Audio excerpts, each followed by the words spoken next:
មុននឹងយើងសិក្សាប្រធានបទជាមួយគ្នាដែលមានចំណងជើងថាតើមនុស្សត្រូវធ្វើដូចម្តេចទើបទទួលបានការសង្គ្រោះឲ្យរួចពីបាបអញ្ចឹងសូមបងប្អូនទាំងគ្នាអានរ៉ូមចំពុក3ខ23ពីព្រោះគ្រប់គ្នាបានធ្វើបាបហើយខ្វះមិនដល់សេរីល្អនៃព្រះ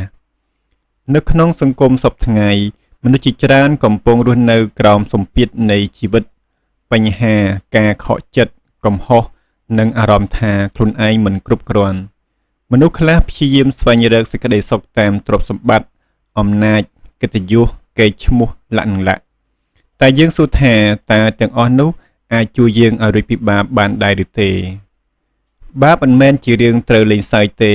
តែជារឿងដែលមនុស្សម្នាក់ៗត្រូវគិតរិះរកមធ្យោបាយដោះស្រាយជាចាំបាច់ព្រោះដោយសារតែវានេះហើយដែលធ្វើឲ្យយើងទាំងអស់គ្នាត្រូវស្លាប់ដោយប្រកែកមិនបានតាមរយៈការខិតខំធ្វើអំពើល្អការសន្សំកុសលកិច្ចការផ្សេងៗតើយើងសន្សំបានប៉ុន្មានហើយនៅក្នុងមួយជីវិតនេះតើយើងអាចទូទាត់ស៊ីសងគ្នាជាមួយនឹងបាបដែលយើងមានបានប៉ុន្មានតើមានចំណុចចិត្តប៉ុន្មានភាគរយថាយើងអាចរួចពីបាបតើប្រកាសហើយឬនៅថាពេលស្លាប់ទៅណាតាមរយៈសំណួរខាងលើនេះសូមបងប្អូនទាំងអស់គ្នាកុំទាន់អូសរំលងវីដេអូមួយនេះសូមបងប្អូនទាំងអស់គ្នាបើកចិត្តស្ដាប់ពិនិត្យនិងរិះគិតជាមួយគ្នាទៅតាមហេតុផលនីមួយៗដូចខាងក្រោមនេះ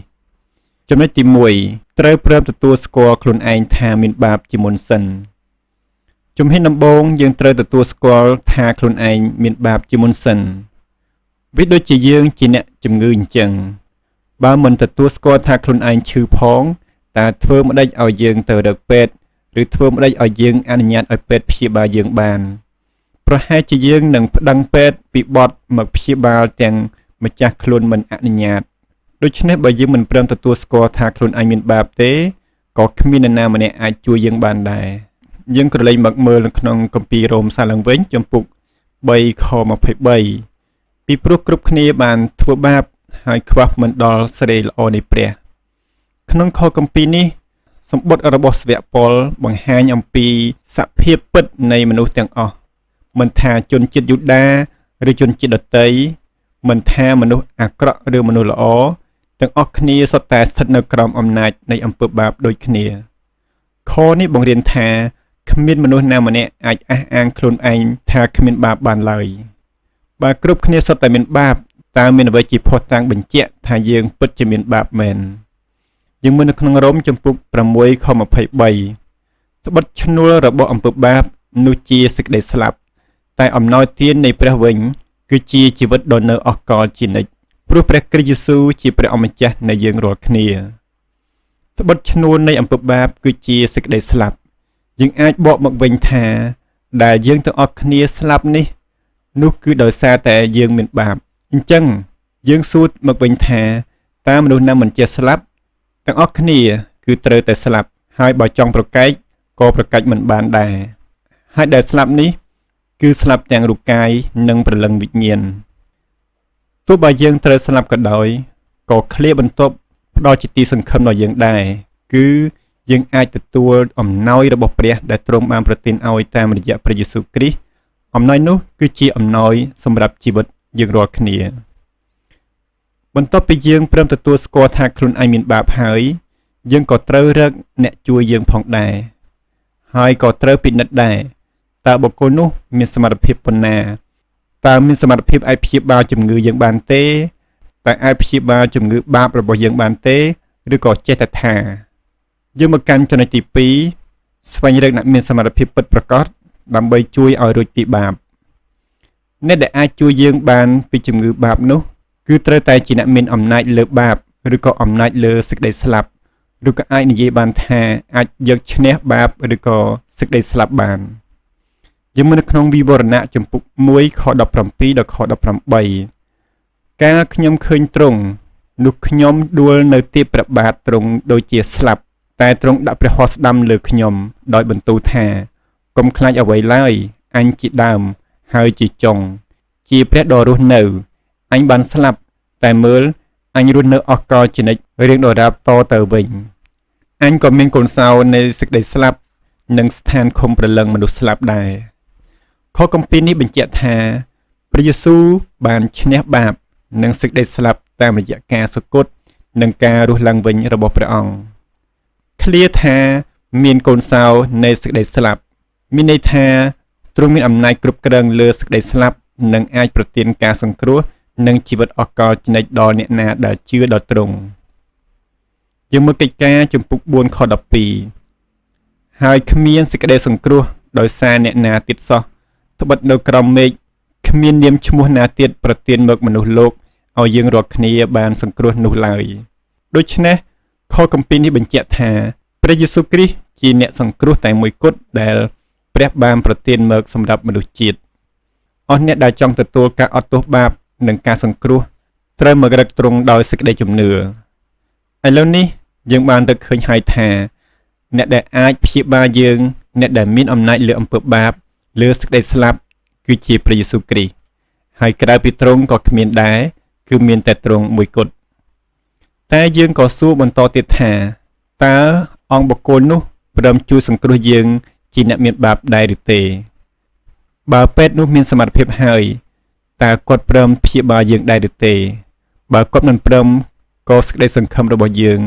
ជាសេចក្តីសង្ឃឹមคล้ายៗដែរយើងចូលមកកាន់ចំណុចទី3តើអ្នកដែលមានសមត្ថភាពនោះព្រមជួយយើងដែរឬទេយើងឃើញថាមានតែព្រះយេស៊ូវគ្រីស្ទមួយប៉ុណ្ណោះដែលអាចជួយសង្គ្រោះយើងបានតែយើងក៏សួរថាតើទ្រង់ព្រមជួយយើងដែរឬទេយើងមើលនៅក្នុងម៉ាថាយជំពូក1ខ21នាងនឹងប្រសូតបានបុត្រាមួយហើយអ្នកត្រូវថ្វាយព្រះនាមថាយេស៊ូវ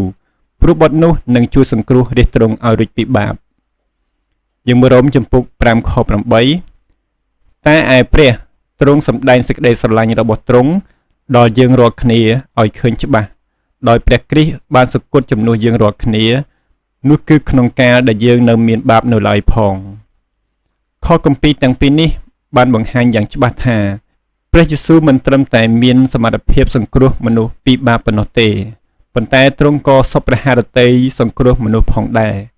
នៅក្នុងម៉ាថាយជំពូក1ខ21ទេវតាប្រកាសថាព្រះយេស៊ូវបានយាងមកដោយមានបេសកកម្មច្បាស់លាស់គឺសង្គ្រោះរាជទ្រង់ឲ្យរួចពីបាបរីឯរ៉ូមជំពូក5ខ8បង្ហាញពីរបៀបដែលទ្រង់បានសម្រេចបេសកកម្មនោះគឺដោយសារទ្រង់សគត់ជំនួសមនុស្សមានបាបដើម្បីបង្ហាញពីសេចក្តីស្រឡាញ់ដ៏អស្ចារ្យរបស់ព្រះយើងព្រមទទួលស្គាល់ហើយយើងរកអ្នកដែលមានសមត្ថភាពឃើញហើយបុគ្គលនោះក៏ព្រមជួយយើងដែរជាមួយគ្នាដែរតែយើងគួរឆ្លើយតបយ៉ាងដូចម្តេចទៅលើការសង្គ្រោះនោះដើម្បីឲ្យអ្នកជួយនិងអ្នកដែលត្រូវបានគេជួយបានសម្រេចជាលទ្ធផលយើងមើលនៅក្នុងអេផេសូជំពូក2ខ8ដល់ខ9ត្បិតគឺដោយព្រះគុណដែលអ្នករាល់គ្នាបានសង្គ្រោះដោយសារសេចក្តីជំនឿហើយសេចក្តីនោះក៏មិនមែនកើតពីអ្នករាល់គ្នាដែរគឺជាអំណោយទានរបស់ព្រះវិញក៏មិនមែនដោយសារការប្រព្រឹត្តដែរក្រែងអ្នកណាអួតខ្លួនដូច្នេះយើងឆ្លើយតបទៅវិញចំពោះការសង្គ្រោះនោះដោយការទទួលជឿលើព្រះយេស៊ូវគ្រីស្ទខគម្ពីរបានបញ្ជាក់ថាដោយសារសេចក្តីជំនឿនោះមានន័យថាមនុស្សត្រូវទទួលយកអំណោយដែលព្រះបានប្រទានឲ្យពីការសង្គ្រោះនោះដោយជឿជាក់ថាព្រះយេស៊ូវគឺជាព្រះអង្គសង្គ្រោះដែលបានសគត់និងរស់ឡើងវិញសម្រាប់យើងហើយខគម្ពីរនេះក៏បញ្ជាក់បន្ថែមទៀតថាសេចក្តីសង្គ្រោះក៏មិនមែនកើតពីអ្នករាល់គ្នាដែរគឺជាអំណោយទានរបស់ព្រះវិញក៏មិនមែនដោយការប្រព្រឹត្តដែរក្រែងអ្នកណាអួតខ្លួននេះបង្ហាញថាការសង្គ្រោះមិនមែនជាលទ្ធផលនៃស្នាដៃឬក៏សមត្ថភាពរបស់យើងទេប៉ុន្តែជាព្រះគុណដែលព្រះបានប្រទានឲ្យដោយឥតគិតថ្លៃដូច្នេះមនុស្សដែលចង់រួចពីបាបមិនត្រឹមតែស្គាល់បាបរបស់ខ្លួននិងស្គាល់ព្រះយេស៊ូវថាជាអ្នកសង្គ្រោះទេប៉ុន្តែត្រូវទទួលទ្រង់ដោយសេចក្តីជំនឿផងដែរ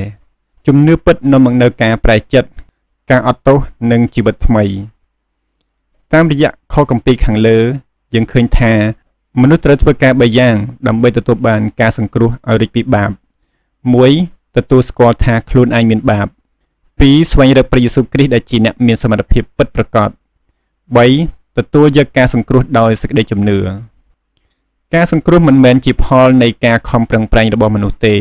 ប៉ុន្តែជាអំណោយដ៏មានតម្លៃពីព្រះដែលមនុស្សទទួលបានដោយជំនឿនិងការប្រែចិត្ត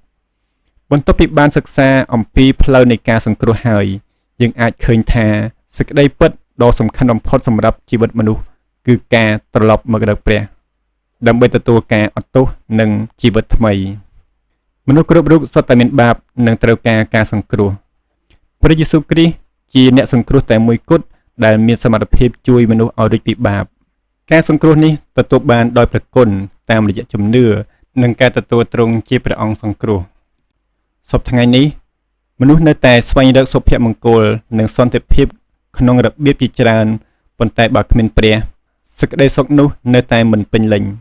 ជីវិតដែលស្គាល់បាបរបស់ខ្លួនទទួលស្គាល់ព្រះយេស៊ូវនិងរស់នៅដោយជំនឿគឺជាជីវិតដែលមានន័យនិងមានសេចក្តីសង្ឃឹមពិតប្រាកដចំពោះលោកអ្នកបងប្អូនដែលមានជំនឿទទួលជឿព្រះយេស៊ូវគ្រីស្ទហើយសូមបន្តរស់នៅក្នុងសេចក្តីជំនឿនិងការដឹងគុណចំពោះព្រះគុណដែលព្រះបានសង្គ្រោះយើងចំពោះលោកអ្នកបងប្អូនដែលមិនទាន់មានជំនឿនៅឡើយសូមពិចារណាផ្លូវជីវិតរបស់ខ្លួនហើយបើកចិត្តទទួលយកព្រះយេស៊ូវជាអម្ចាស់និងជាព្រះសង្គ្រោះនេះមិនមែនជាការបង្ខំណាមួយលើអ្នកណាទេប៉ុន្តែជាការអញ្ជើញដោយការស្រឡាញ់រាប់អានដោយឲ្យពិចារណាអំពីសេចក្តីពិតខាងឯវិញ្ញាណនិងផ្លូវនាំទៅរកការសង្គ្រោះឲ្យរួចពីបាបសូមព្រះប្រទានពរ